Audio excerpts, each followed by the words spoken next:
자, 4월 4일 화요일입니다. 마태복음 27장 1절로 10절 말씀.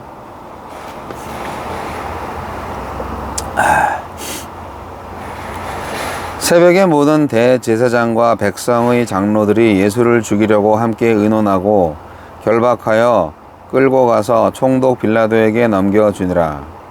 그때 예수를 판 유다가 그의 정죄됨을 보고 스스로 뉘우쳐 그 은 30을 대제사장들과 장로들에게 도로 갖다 주며 이르되 내가 무죄한 피를 팔고 죄를 범하였도다 하니 그들이 이르되 그것이 우리에게 무슨 상관이냐 네가 당하라 하거늘 유다가 은을 성소에 던져 넣고 물러가서 스스로 목매어 죽은지라.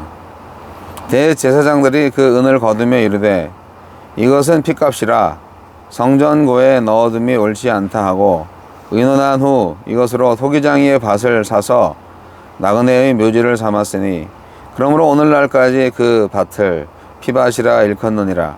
이에 선지자 예레미야를 통하여 하신 말씀이 이루어졌나니 일러스되 그들이 그 가격 매겨진 자 곧 이스라엘 자손 중에서 가격 매긴 자의 가격 곧 은 30을 가지고 토기장이의 밭값으로 주었으니 이는 주께서 내게 명하신 바와 같으니라 하였더라.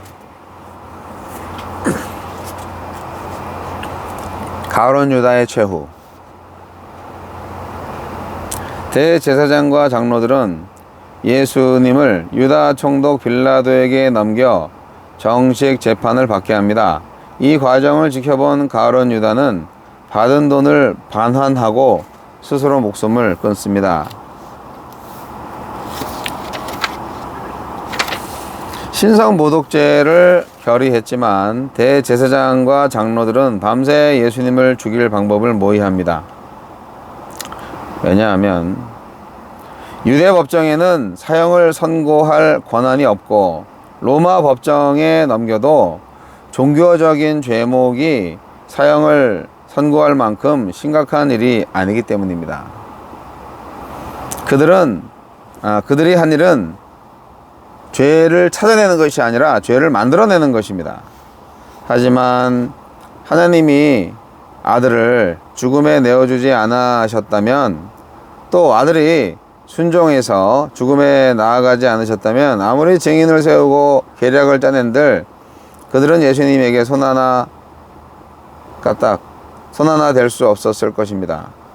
그러니 세상이 승리라고 환호하는 일에 부러워하지 말고 세상이 실패라고 조롱하는 일에 절망하지도 맙시다. 유다는 예수님에게 죄가 없다는 것을 알고 자신의 배신을 뉘우치고 예수님을 팔아넘긴 대가로 받은 돈을 돌려줍니다. 그리고 스스로 목숨을 끊습니다. 베드로와 유다는 둘 다 예수님의 예언대로 배신하거나 부인했고 둘 다 후회했지만 한 사람은 교회사에 큰 자취를 남겼고 다른 한 사람은 씻을 수 없는 큰 오점을 남겼습니다. 베드로는 하나님 앞에서 자신의 연약함을 인정하고 무너졌지만 유다는 나약하게 무너지기를 거절했기 때문입니다.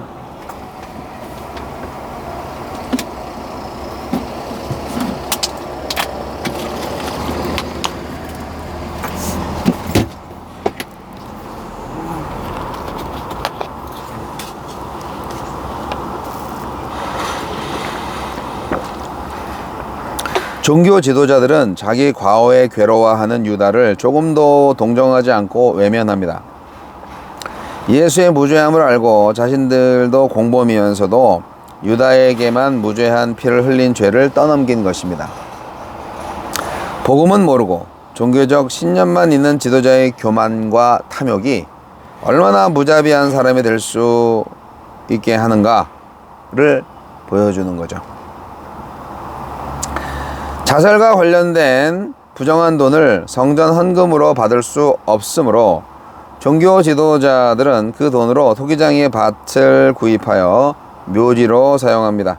그 묘지는 흰놈 골짜기의 위치에 있는데 바로 예레미야가 토기장이의 항아리를 깨뜨리며 죄 없는 이들을 살해한 악인들을 저주한 장소입니다. 예레미야 19장 1절로 4절. 죄 없는 예수님을 살해하려는 종교 지도자들은 예레미야의 저주를 그대로 물려받을 것입니다.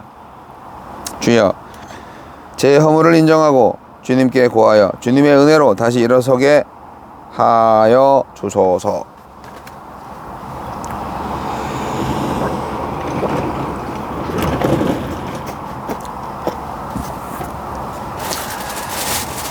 여기는 옛날에 그 화물 터미널 자리였던 양재 CJ 택배 강남 B에 와 있습니다.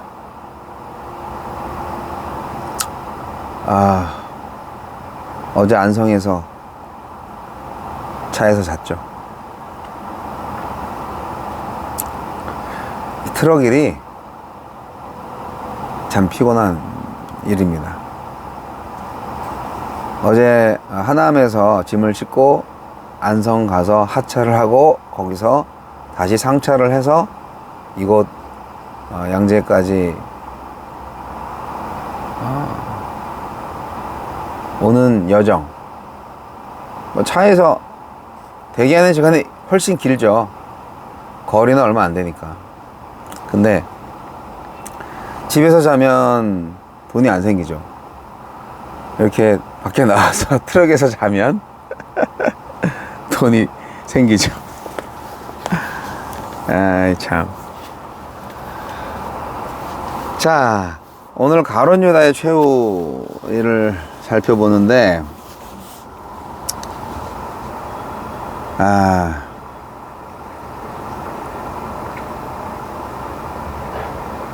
빌라도의 재판이 이제 내일 본문 나올 거예요. 근데 그 사이에 유다가 목매달아 죽는 이야기가 나옵니다. 유다가 이렇게 될 수밖에 없었을까? 굉장히 안타까운 일이죠. 유다는 도대체 무슨 생각으로, 유다는 왜 자살했을까? 유다는 정말 죄를 뉘우쳤을까?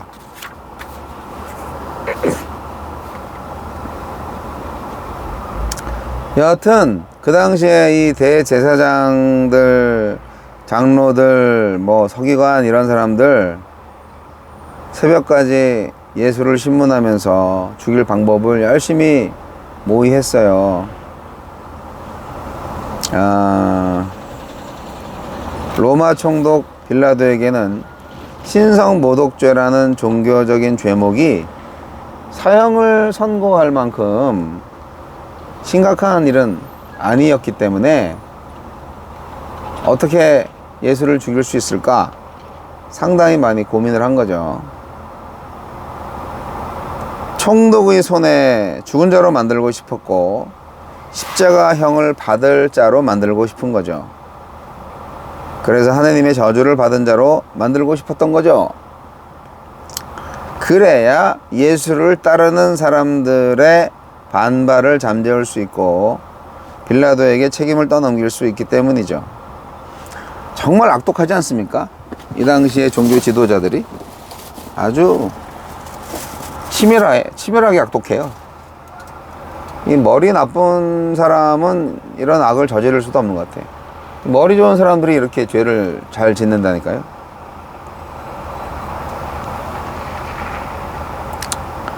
유다는 뉘우쳤습니다. 유다는 뉘우쳤다는 것보다는 이게 이제 회개라는 것이 아니라 어떻게 보면은 이제 후회를 한 거죠. 후회. 하나님의 아들인 거를 모르고 했다고 뉘우친 거는 아닐 거라고 봅니다. 예수님이 죽음에 이를 만큼 큰 죄인이 아닌 것을 누구보다도 더 잘 알고 있었는데 유다의 생각과 달리 종교 지도자들이 예수를 죽이려고 한다는 것을 알았기 때문이라고 생각을 합니다. 유다는 예수께는 그 정도의 죄가 없다는 것을 알고 상황을 돌리려고 했습니다. 돌이킬 수 없더라도 잘못을 경감하려고 예수를 배신하고 받은 돈을 돌려줍니다. 뭐 그래봤자죠. 도저히 상황을 역전시킬 기미를 보지 못하니까 결국 어떻게 해요? 스스로 목숨을 끊었습니다.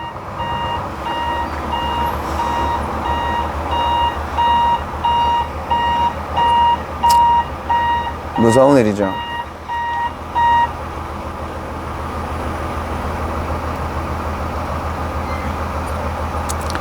그래서 예수님이 옛날에 그런 말 했죠. 유다에 대해서.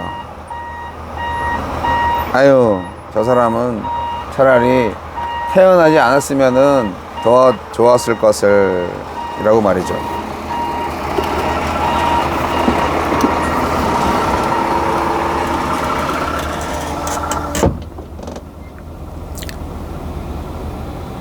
유다의 종말은 너무나 비참했습니다.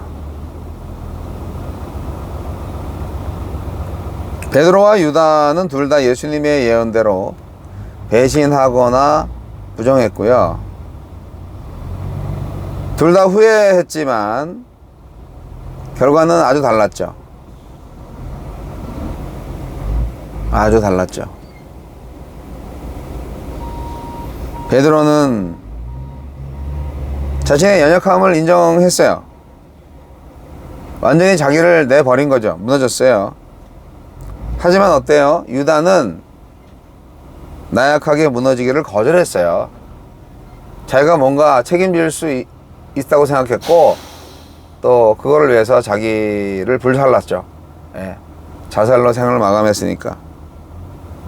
이게 다른 거죠. 자기 목숨이 자기 거라고 생각하는 거죠. 그걸로 뭔가 자신의 일을 돌이킬 수 있다고 생각하는 거죠. 이건 역시 교만함이 아닐까요? 약한 베드로는 주님의 은총으로 다시 일어날 수 있었지만 악한 유다는 스스로 자신을 망가뜨려서 절대 일어날 수 없는 길로 가버리고 말았습니다.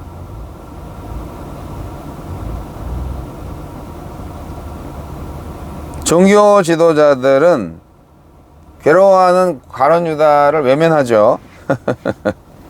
원래 그런 놈들이니까. 그들은 예수의 무죄함을 알았고 그들도 공범이었지만 그래?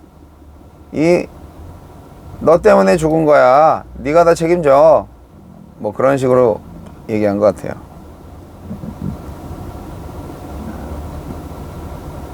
그래서 되돌려 받은 은 30을 어쩔 바를 모르다가 이제 나그네를 위한 무덤을 나그네를 위한 무덤을 샀는데 사실 그것이 이제 구약 성서 예언의 성취가 된 거죠. 그들은 알았는지 몰랐는지 모르겠지만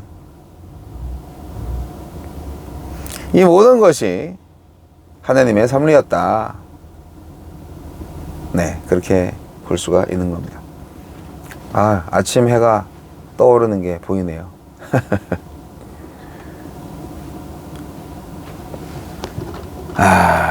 베드로와 유다를 잘 생각을 해야 됩니다. 오늘날에 많은 사람들이 자기 의를 주장하며 살고 있습니다.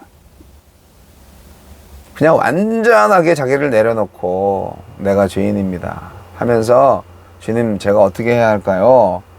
그렇게 물어봤으면 좋잖아요. 그런데 내가 잘못한 것 같아. 어떻게든 내가 책임을 질 거야. 하느님한테 기도 안 합니다. 유다는 자기가 뭔가 하려고 하는 겁니다. 자기가 자살하면 예수님을 안 죽일 줄 알았나? 자기가 자살하면 자기가 저지른 일들이 바뀔 줄 알았나? 아니면 자기가 저지른 일을 눈뜨고는 못 보겠다. 그래서 그런 길을 택했나? 안타깝습니다. 여하튼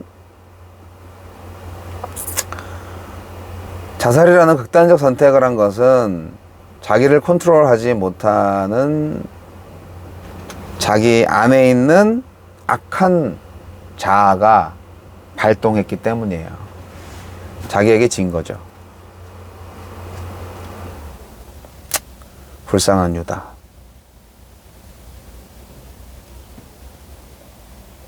자, 이렇게 예수님의 죽음은 시시각각 다가오고 있습니다. 십자가의 그 거룩한 사건이 이렇게 만들어지고 있습니다. 여러분은 베드로의 편입니까? 유다의 편입니까?